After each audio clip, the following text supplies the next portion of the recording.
Hey hi, I am Varsha and welcome back to the क्यूबल्ड in my automation channel.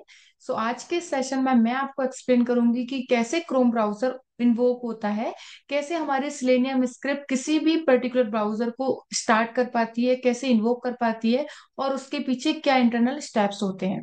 उसके साथ मैं आपको एक्सप्लेन करूंगी कि Chrome driver dot exe file की क्या इंपॉर्टेंस है।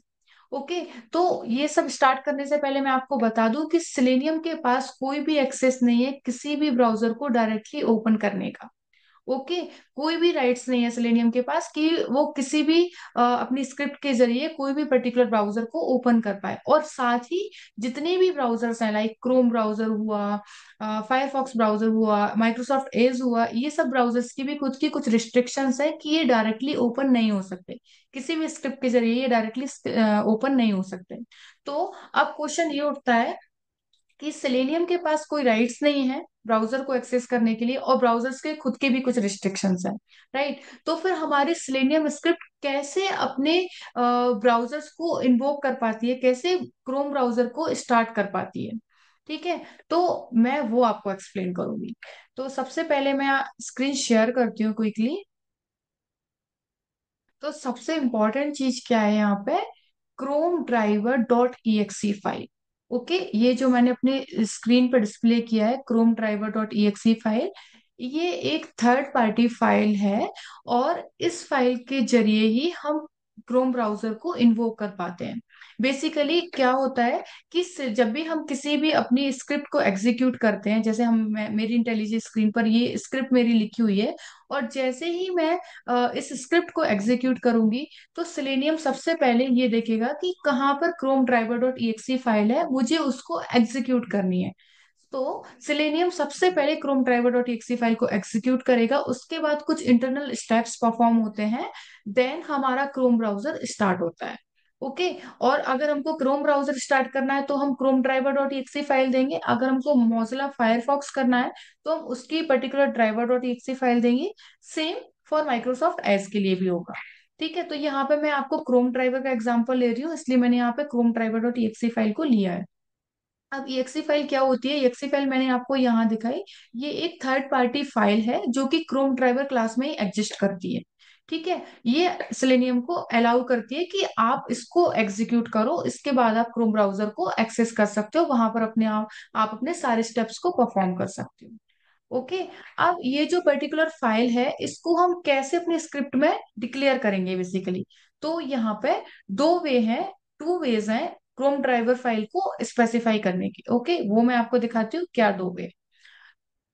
आप यहाँ पे देखोगे two ways to invoking Chrome driver dot E file. Basically हमको ये Chrome driver dot E file है उसको इन्वोक करना है। ठीक है। तो सबसे पहला वे है कि सिस्टम डॉट सेट प्रॉपर्टी के जरिए हम अपनी Chrome driver dot E file का लोकल पाथ सेट कर दें, और वहां से सिलेनियम उसको पिक कर लेगा, देन वो उसको एग्जीक्यूट कर पाएगा और उसके बाद हमारा क्रोम ब्राउजर ओपन हो जाएगा। ठीक है। उसके बाद सेकंड वे क्या है कि सेलेनियम मैनेजर।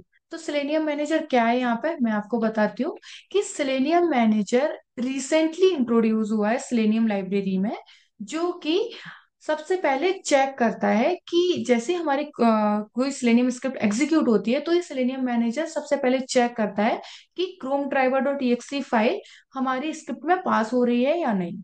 अगर वो स्क्रिप्ट अगर ये Chrome driver dot E file हमारी स्क्रिप्ट में पास हो रही है, जैसे कि मैंने यहाँ पे फर्स्ट लाइन में डिक्लेयर की है ये लाइन, तो वो सेलेनियम मैनेजर ऑटोमेटिकली डिसेबल हो जाता है। ओके। ये बैकएंड स्टेप्स हैं, ये हमको नहीं दिखते हैं, बट ये बैकएंड स्टेप्स परफॉर्म होते हैं जब ये फाइल एग्जीक्यूट होती है। ओके। और जब ये लाइन यहाँ पे मान लो नहीं होती, मैं अभी के लिए कमेंट कर देती हूँ इसको। अगर ये सिस्टम डॉट सेट प्रॉपर्टी वाली फाइल यहाँ पे नहीं होती तो सेलेनियम मैनेजर अपने आप को इनेबल करके जो Chrome driver dot exe file है उसको डाउनलोड करता है और उसको एप्रोप्रिएट पाथ पर सेव करता है। उसके बाद सिलेनियम उस फाइल को वहां से उठा के इन्वोक कर पाता है, देन ओनली हमारा क्रोम ब्राउजर रन होता है। ओके। तो ये इंपॉर्टेंट रोल परफॉर्म करता है सेलेनियम मैनेजर। और जो सेलेनियम मैनेजर है, जैसे कि मैंने आपको बताया, ये रिसेंटली इंट्रोड्यूस हुआ है।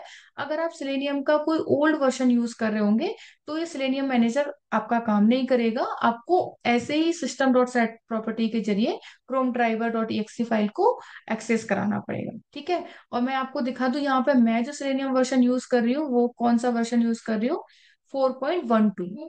ओके, तो ये एक लेटेस्ट वर्जन है जिसके जरिए सेलेनियम मैनेजर एक्टिवली परफॉर्म कर पा रहा है अपना एक्शन। और अगर मैं इस लाइन को यहाँ पे कमेंट आउट कर देती हूँ, रिमूव कर देती हूँ, तो भी मेरी ये फाइल परफेक्टली काम करेगी। ओके, आई होप आप समझ गए होंगे कि किस तरीके से हमारा क्रोम ब्राउजर जो है इन्वोक होता है, किस तरीके से हमारा जो पर्टिकुलर कोड है वो क्रोम ब्राउजर तक पहुंचता है।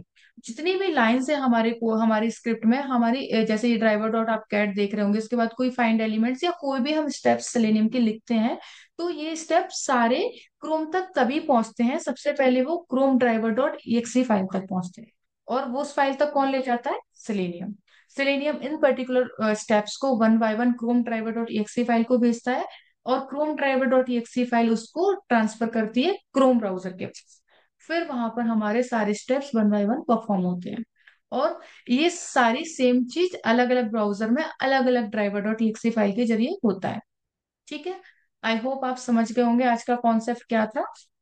आई होप कि आपने इस सेशन से कुछ नया सीखा होगा। और अगर आपको ये वीडियो पसंद आए तो please give a big thumbs up and subscribe करना तो बिल्कुल मत भूलिएगा। अगर आप चैनल पर न्यू है तो प्लीज सब्सक्राइब कीजिए। एंड इस चैनल की लिंक ज्यादा से ज्यादा अपने फैमिली फ्रेंड्स के साथ शेयर कीजिए, जिससे वो भी कुछ न्यू सीख पाए। Okay, thank you.